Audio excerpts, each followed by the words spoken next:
Hello and welcome to Bryn Salutes. Wait a minute. That's not right. Hello and welcome to another Bryn's interview. That's it. And today my guest is Ben the Looney. Hello. Oh man. Got someone a little more old school with us. Like, trying to remember, when was that? What was like you started it off on YouTube? That was like I started in April of 2009, so I've been around the block a while. yeah, that is old school. Yeah, never give a high schooler a mic computer microphone. You never know what they're gonna do with it. Especially when he's from the country, loves cartoons and chocolate. Yep. Also, do you Chocolate? still like cereal? I do, actually. I got 3 different varieties in my cupboard right now. Oh man, I practically cried when they announced that they were bringing back French Toast Crunch. I especially love, it's like I got a box of that when it came back out, and I love how it had the "You're a 90s kid if," and they had a bunch of 90s references. I'm like, wow. Oh yeah. I just take one bite, I'm like, it tastes like the 90s. Why do I suddenly feel like moonwalking? Wait, no, that's a bad joke. Not moonwalking. What was the thing that MC Hammer did? I don't know what that was called. I don't know. Why do I feel like hammer timing? I don't know. Yeah, At let's least it just didn't call become Hammer Man. Oh god, that was creepy. Right. So yeah, give a high schooler a microphone. Why did you actually start doing YouTubing? Well, I got the computer mics from my neighbor. He was a gamer and he wasn't using them anymore, so he decided to give them to me. And I just gotten DSL internet for the first time right after that. And I've always loved making, entertaining myself, making my own stuff. So I decided one day, it's like, I was ticked off that I couldn't get a certain Disney movie I wanted because it went back in the Disney vault. So I just plugged my microphone in and hit record, and Ben the Looney was born. Why Ben the Looney? Well, that wasn't the original name. I did have a YouTube account at the time, but I mostly just used it to comment and favorite videos. Yeah. So my original name was Puppy Zillaman4. But Ben the Looney came around after my first account. Something happened where Google merged with YouTube, and Yeah. it linked a Google account that I never knew about. I didn't have the password to it, so I'm like, oh no, it's like, now what am I going to do? So I figured, well, I guess I'll just have to start from the ground up. It's like, and most YouTubers now, they couldn't even dream of that. It's like, if they lose their main YouTube channel, it's like they have to start. They had to start all over again. But no, I just started from the scratch again, and here we are now. The channel's still going strong. Yeah. You retired, you came back out of retirement, you retired again, and now you're back out of retirement. I come out of retirement more than a football player. I was thinking like a secret agent. It's like you're too good for this. You gotta come back. Yeah. Yeah, Ben the Looney just comes from, my name's Ben, I love Looney Tunes, Ben the Looney. Simple enough. That, and you're slightly crazy, at least for chocolate. Chocolate? Chocolate?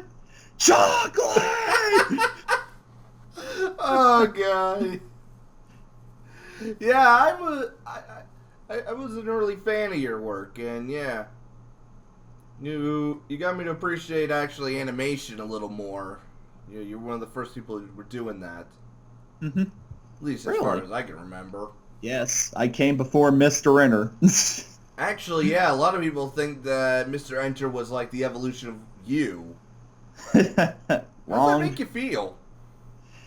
Well, it's like I'm not for discouraging other people from making their own YouTube videos, But I used to be a fan of Enter, but then I realized once he made like a sixth video on Teen Titans Go, and he was just making the same points over and over again. I'm like, okay, we get it. Move on to something else. It's like, ooh, controversial opinion. Well, I'm sorry. It's like he nitpicks so friggin' much, and it's like originally I started making YouTube videos because I wanted to be different from people like him. My least favorite YouTubers were people I'd want to see somebody else's opinion on something I loved or something I didn't like, and they just sit in front of the camera and you're like, I like this and whatnot, and it was so boring. I'm like, my gosh, people deserve better.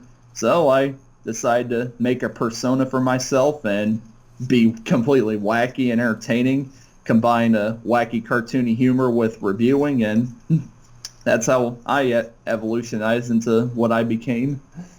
Yeah, actually, that's pretty cool. Yeah. To varying results, because looking back, holy smokes, I was really insane. You kind of became what you hated.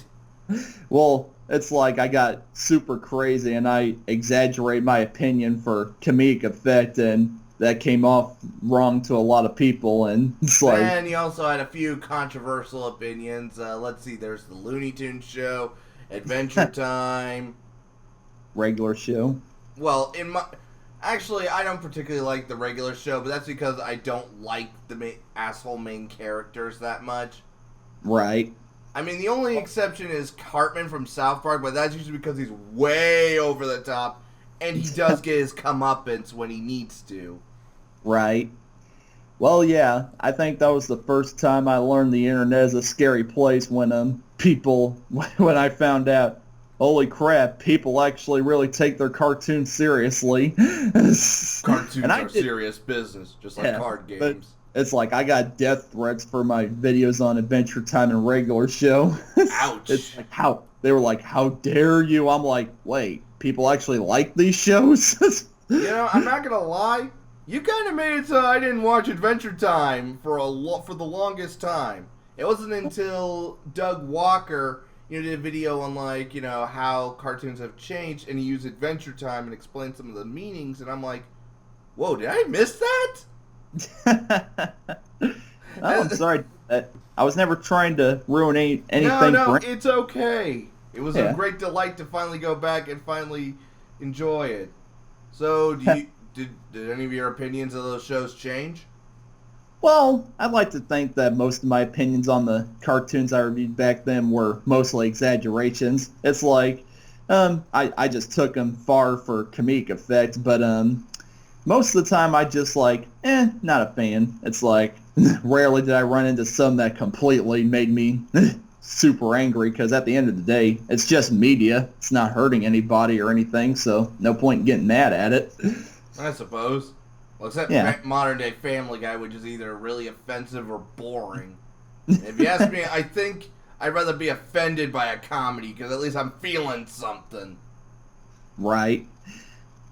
Yeah. No, I'd rather be offended by something that's actually sending a message, like something that takes the general society's view and turns it around on its head and says, maybe this isn't what we think it is, and that's the kind of stuff I like.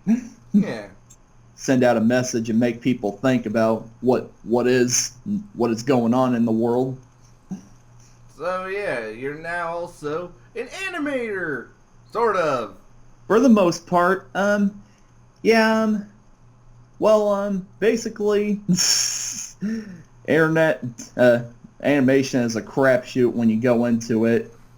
You're either gonna find success right when you graduate, or you're gonna be clinging and trying to get your work out there and get noticed. And the latter is what happened to me.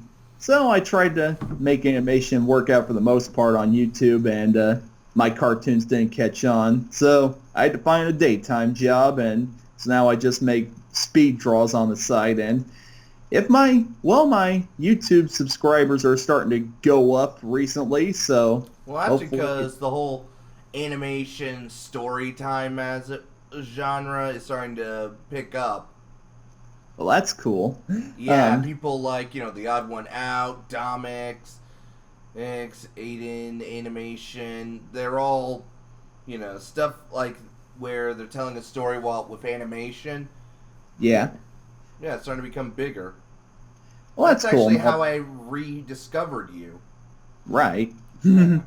Yeah, it's like my McDonald's video is like it might go on to be my first viral video because it's like over 100,000 views now, and if it keeps up, it's like I might have a success on my hands.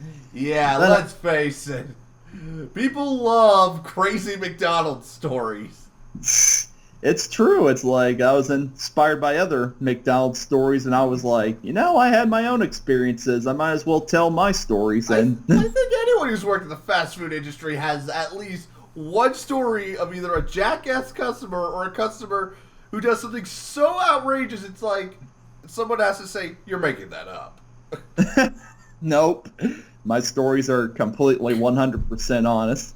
And you run the risk of that when you do those personal stories, because I've read that a lot of true YouTube stories are made up, and I'm like, well, that's just dishonest and sad. So I make it my goal to be completely honest about my stories and what happens, because I don't want to lie to people. It's like, Wait a minute.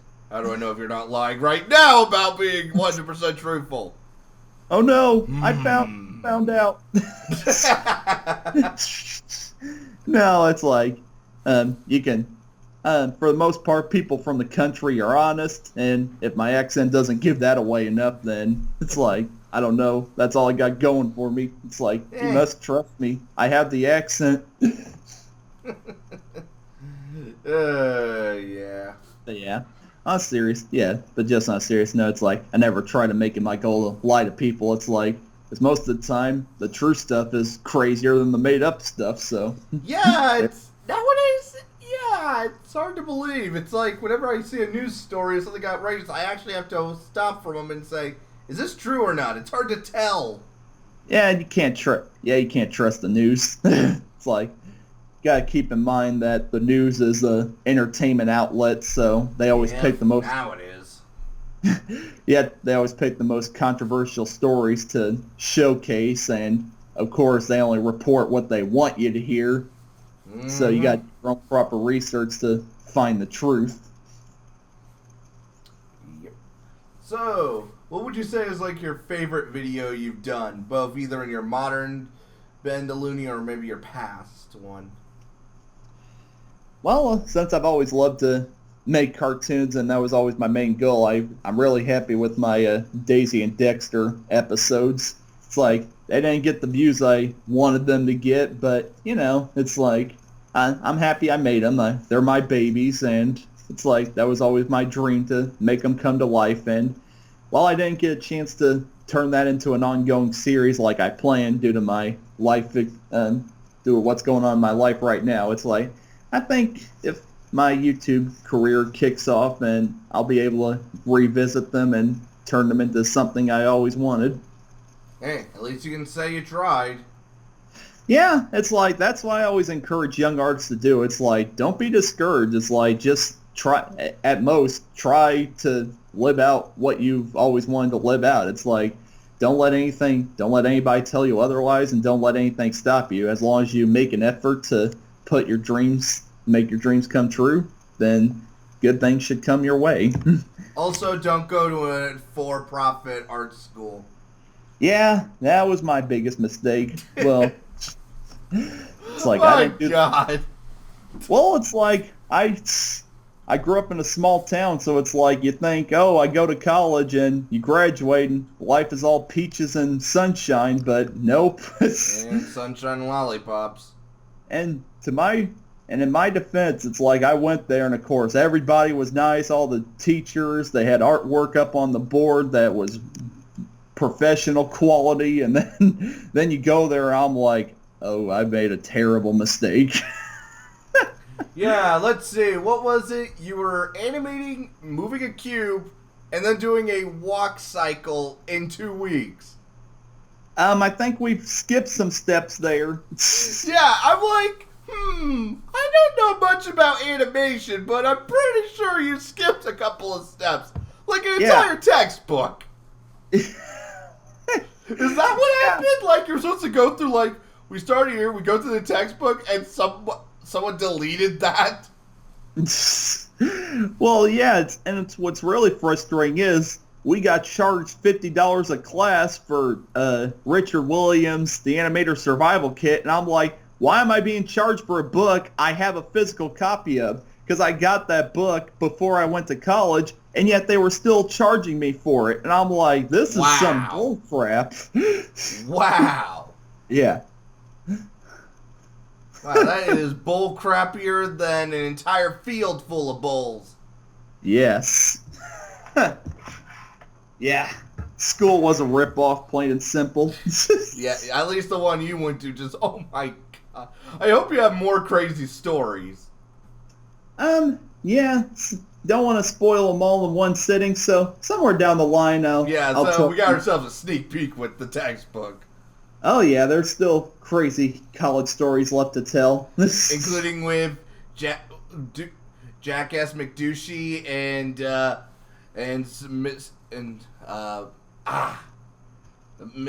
Pistol. Anger McPistol. Yeah, Anger McPistol.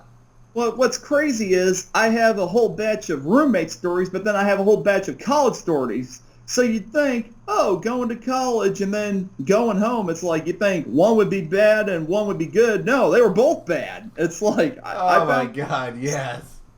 So who was worse, Jackass or Anger McPistolot? Jackass. No, not even a second guess. Like, Anger McPistolot, his problem was he told me not to do stuff, and he was in his 40s. And I was taught to respect my elders. Also, he kept the window open at night in winter. And he tolerated that. I'm like, guy, it's -5 degrees in here. I'm surprised I didn't die from pneumonia. I'm surprised he didn't. But it's like, so yeah. At least I was able to work around his weird craziness. Jackass, he was a jackass, plain and simple. He did stuff to me that I could have called the police on him for because he was so out of control and crazy. I know, just in case you're wondering who he is, people, just link to his channel in the description. You'll get a good laugh out of it. Oh, I'm glad you got a laugh out of it because it was hell for me. Well, as a nostalgia critic would say, comedy involves someone's pain. Yep, might as well be mine. And I sneak preview the video I'm making for Friday. I even say at the end of the video, it's like, lesson learned, kids. If you're going to piss somebody off, don't piss off the guy with the YouTube channel. Ain't that the truth? Yep. Because that just gives you more material. Yep. Now, alright, so now we have some videos that you're proud of. What about some of the stuff you're not so proud of? Like, what would you go back and try and change? Well, I'm pretty much a perfectionist, so anything I've made like 6 months from now is crap to me. So, that's pretty broad, but I would say I'd go back and do my reviews how I do them now. In a more calm tone, be more fair, not think every little piece of media that's made is the end of the world. And even though I was exaggerating for my videos, I'd still think I came off as a little harsh most of the time. And, that was kind of my goal back then because no media really had a harsh critic other than the nostalgia critic and the angry video game nerd. But they mostly focus on stuff from the old days. I wanted to focus on stuff from the modern. Yeah, you're definitely one of the pioneers. Yeah, you could say that. But looking back, I'm like, I can't even watch my old videos because due to how angry I was, it's like I'm nothing like that in real life. I'm so laid back and easygoing. But, it is what it is. It helped me to find my audience and helped me to find my critics. But that's just entertainment nowadays when you take the risk of not everybody's going to like you, so... Let's face it, take it from me as a YouTuber as well. Yeah, you are going to have no matter who you are, you can be the nicest person in the world, there will be at least one guy who hates your guts. You can Yep. be Ned Flanders, there will always be a Homer Simpson. That's a good analogy right there. Actually, yeah. There you go. Yeah. That, But so yeah, take what the critics say with a grain of salt. You can agree with what they say. Like if your videos aren't the way you would want them to be, you can take what your haters are saying and apply them in a nicer way to your content so you can get better. But always find comfort in knowing that if you have an audience that comes back to your video, you must be doing something right. yeah, I can agree to that. Uh-huh. So, where's some plans for the future? Like, you got any other video ideas? Well, I usually like to keep my videos a surprise because, some of my favorite YouTubers, I don't know anything about what they're going to come out next. So whenever I check my subscription feed and I see a new video from them and it's on a topic I didn't see coming, I'm like, oh, well, it's like Christmas! Yeah, so yeah, I like to keep most of my videos a surprise. Maybe the day before I'll post on my Twitter, hey guys, here's what my next video is going to be, and then my fans are like, oh yeah, I'm looking forward to this, stuff like that.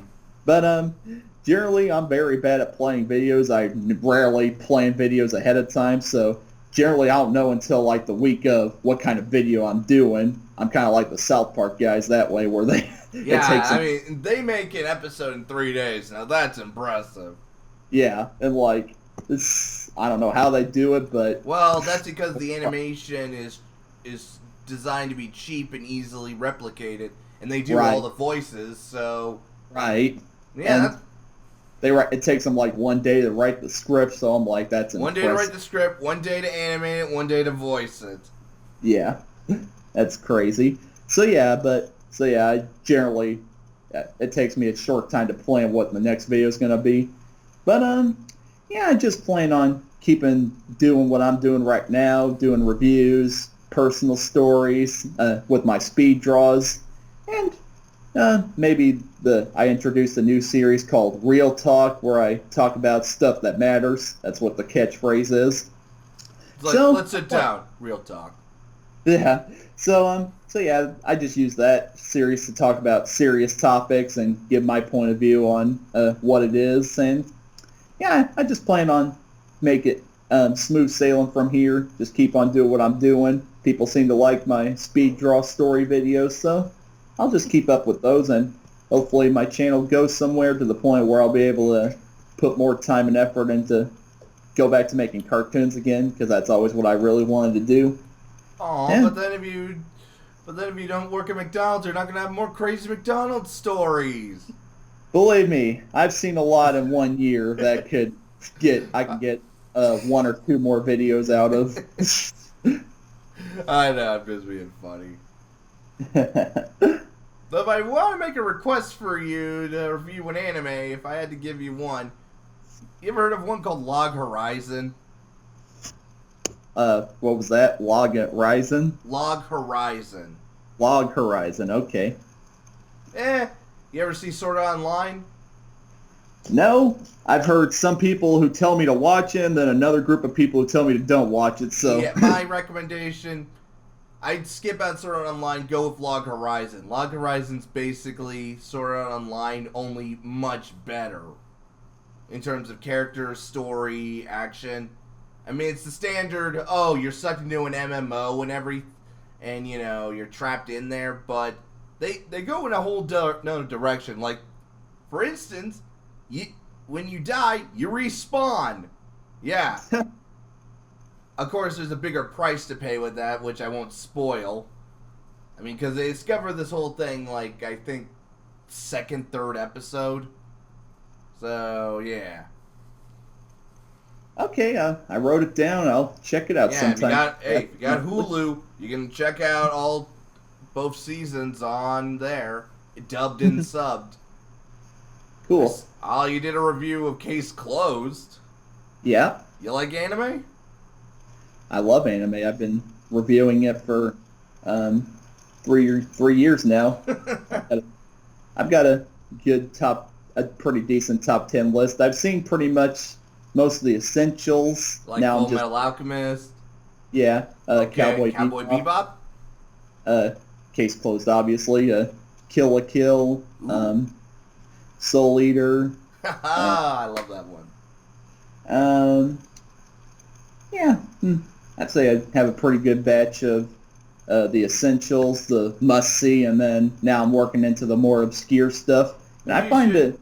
Maybe if there's another one of the must-see, try Trigun. Oh, yeah, Trigun, that's another one. Yep. Oh, yeah. I'm sure a country boy like you would love a Western anime. Yeah, Western sci-fi. Yeah, it's like, sign me up. Oh, yeah. And, and my all-time favorite that I've found so far is the Slayers. It's like... Slayers! Oh, God! I love Lena! I love it. You know what I love best about Slayers? It's basically D&D, the anime. Yeah, but it's like, it's not the serious D&D, it's more of the, let's have fun and goof around D&D session. What, you mean like every D&D session after a while? Well, I've never played D&D, so I wouldn't know, but no, yeah, pretty trust much. me, I am a major tabletopper with my friends, and basically our sessions will end up like this. Even when the plot is very serious, like we'll get all serious when the stakes are high, but half the time we're like cracking jokes, we're being funny, and I'm using my magic to create pits to drop giant bugs into. Yeah, that's what happened last session. Fighting a giant insect, and I'm like, great pit, boom. Like so, I mean, we even do the Looney Tunes thing where it's like where our GM's like the truck set looks around, is very confused as he stops running. He looks down and then immediately falls. In fact, did you know there's actually a tabletop game based on cartoon physics? That's cool. You get like abilities to like ignore. You make rolls to like ignore gravity, for instance. Yeah. You get like hammer space, so you can pull stuff out of nowhere. All the crazy shenanigans. I think a guy like you would love that. Yep. I'll look into that if I ever have the time. But yeah, it's like, well, you mentioned being a country boy, I like Westerns. It's like a genre I always loved was fantasy, because being in the country, wide open spaces, imagination, it's like, back then, it's like, I didn't have a lot of neighbors growing up, because where I live is so dead and barren. But, so I mostly had to keep myself entertained. I'd go outside and make my own quests and adventures. I'd walk around the woods looking for any discarded stuff, and I would consider that treasure, so I'd go on my own fantasy quest treasure hunts, and yeah, so I fall in love with the fantasy genre, and the Slayers, I felt that was the perfect anime for me because it combined wacky, cartoony humor with fantasy plot lines. I'm like, this is the greatest thing I've ever seen. So I fell in love with it instantly, and I highly doubt some other anime is going to have to try really hard to knock that off as my favorite. Well, if you want something a little more dark and gritty, try Berserk.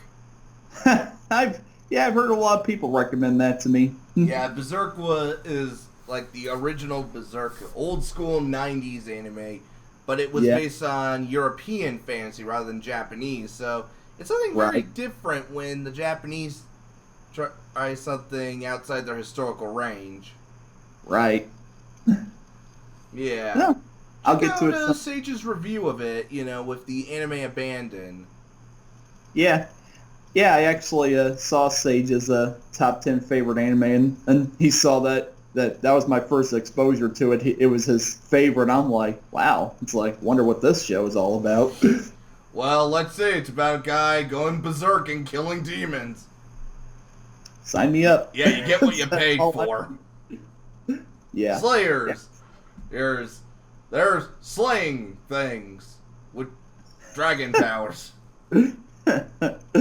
And Lena is basically the most powerful thing ever, and whenever they're in a loophole, they just use her as the Deus Ex Machina. Which is hilarious. Yeah. Usually, anime protagonists have to go through an entire series to get power like that. No, she just started off with it. No, just Lena. Pretty much. I mean, my only real complaint with this series is outside of the main two characters, the voice acting is kind of bad. But it was the 90s, well, so I'll give it a pass. Well, I think that's kind of the charm to it. It's like, it reminds you of the animes you'd watch when you were growing up and Saturday morning cartoons. And actually, I like to imagine it's more or less like a LARP. Like, this is people trying to act. Yeah, I think the part of the charm comes from the dubbing, because I grew up with Pokemon, and a lot of the voice actors on that show were the original Pokemon cast. So you hear so good. I'm like, oh, this feels like a show I've never seen, but I felt like I've seen it because it's so familiar. Yeah, my first introduction to anime was Sailor Moon. It was either Sailor Moon or Pokemon. It was somewhere around that time. Yeah, mine was Dragon Ball Z and Pokemon. Also Hamtaro. I remember watching that as a kid. I used to watch that show all the time before school. I loved it. Like, I didn't mention it to my other friends, though, because I thought it was a little girly cartoon, but it's like, it was so cute, I can't help it. Yeah, Hamtaro, when they work together, it's much better. Hamtaro. My God, that song will never get out of your head. I know. It's like DuckTales. Woo! Ah! Yeah, I used to know the names of all the hamster characters. It's like, now I only remember Hamtaro, Bijou, and Boss. That's all I remember. Everybody loves Bijou and Boss. I totally would ship those two. They would make such a cute couple. What's up with that one hamster that was always sleeping there? Was he just like that one roommate who never paid the rent? I just call him Sleepy. I can't remember his name, so I just called him Sleepy. Yeah, he was just always there, and occasionally he would spout advice. Like, you know, he's the Deus Ex Machina. So what, was he the hippie roommate who never paid the rent? You know what? That's our headcanon. Well, after my experience with roommates and them letting their bum friends live with us, it's very common for people to not pay the rent and just crash with other people. Okay, other animation. Batman the Animated Series. Yeah. You love it? It's one of my favorite animated shows. Yeah, actually, recently I went to Costco and I found all the DVD box sets. Wow. Yeah. That brings back memories. Me being a country boy, we didn't have a lot of those shops that had all the cool stuff I wanted, so I mostly I discovered Amazon and they had everything I wanted. I'm like, this is amazing. Yeah, I feel... To quote Homer, I feel like a kid in some kind of store. By the way, that also has my favorite... That episode had my favorite scene. The one where he's being chased, you know, because he stole the gummy DeMilo, and he takes the Pop Rocks and soda and turns into an explosion. That is quite possibly the best piece of animation in the history of animation. Might very well could be. Right. Well, it was such a pleasure to have you on this show, dude. Yeah, thanks for having me. I'm always, it's like, how many subscribers does your channel have? Well, a little over 1,000, and I don't get that many views, which is weird because you think, okay, I don't expect everyone to watch all my videos, but you think like 10%. Yeah. It doesn't matter. This is mostly a hobby, and I'm just glad to get a chance to chat with you guys, and if it gets you a few extra subscribers along the way, I'm glad to help. Well, the thing is, I don't do it for me. I do it to help out other smaller YouTubers, because I know what it's like to struggle and try to find an audience. So it's like, whenever a smaller YouTuber says, hey, would you like to collaborate with me? I'm like, yeah, sure, go ahead. Because I try to Hey, okay then. If somebody watches this video and wants to collaborate with you, now they have permission to say, "Hey, can I? You want to collaborate? I heard from you." It's okay. Don't go overboard, though. I have a very tighter schedule than I used to, so... Yeah. Also, you do commissions. Yeah. If I don't get to you, don't feel bad. I'm just very busy. If I had all the time in the world to help people out, I would. Well, who knows? Maybe you'll get enough subscribers from this somehow, and maybe then you will. Yeah. So, maybe pigs will fly and the devil will skate to work. Maybe the devil will skate to work with flying pigs. And also, every time I imagine Satan, I always imagine the South Park one. Yeah, the very buff Satan who's also gay. It's like, I love it. Best depiction of the devil. Outside of, Devil Ned Flanders. Well, anyway, I'm Brenton Kage. Yep. I'm Ben the Looney. And we'll see you next time.